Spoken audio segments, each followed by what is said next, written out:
नमस्कार बच्चों। Institutional management के अंतर्गत अभी हम बात कर रहे थे कार्मिक प्रबंधन की। कार्मिक प्रबंधन के बाद में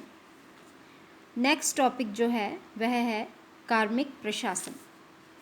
पर्सनल एडमिनिस्ट्रेशन का मतलब है कि जो एम्प्लॉइज़ किसी भी संस्था में काम कर रहे हैं उनके व्यक्तिगत रिकॉर्ड्स, स्टाफ के रिलेशंस और उनके ट्रेनिंग और उनके विकास से संबंधित जो डॉक्यूमेंट्स हैं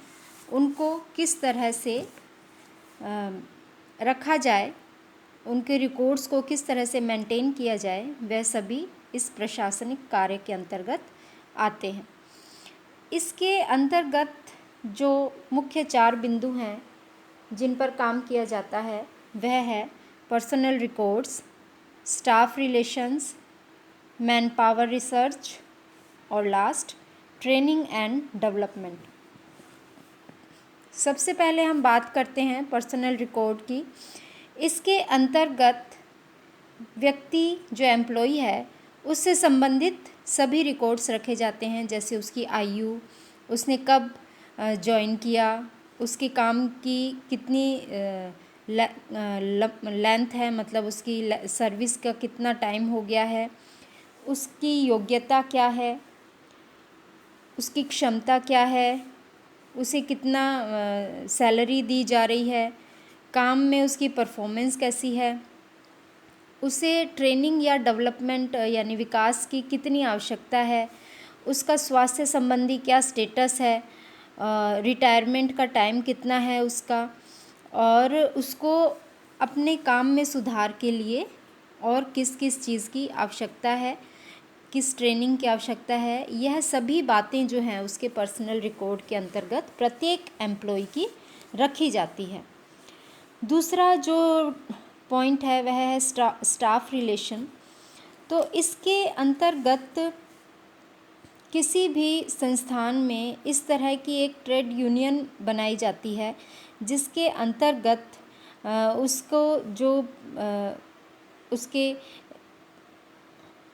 विकास में जो सहायक हैं उसके यानी पर्सनल रिकॉर्ड्स होते हैं, जैसे उसके बोनस स्कीम क्या है,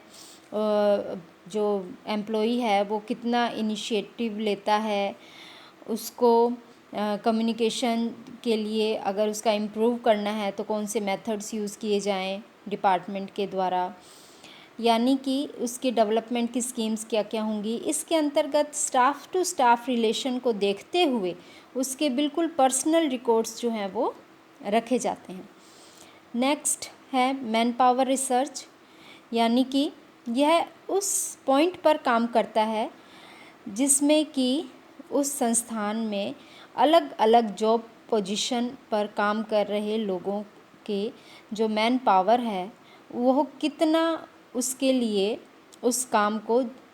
सेटिस्फाई कर पा रहा है, यानी कि अगर किसी एक स्टेटस पर कोई एक व्यक्ति काम कर रहा है तो फिर क्या वह उस काम के प्रति पूरा ईमानदार है,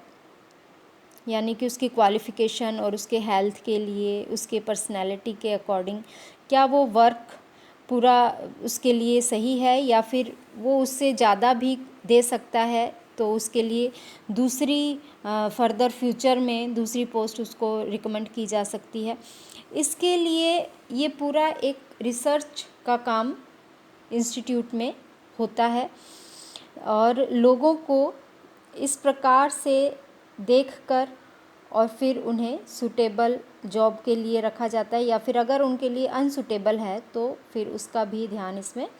रखा जाता है। नेक्स्ट जो पॉइंट है वह है ट्रेनिंग एंड डेवलपमेंट। तो ऊपर ये जो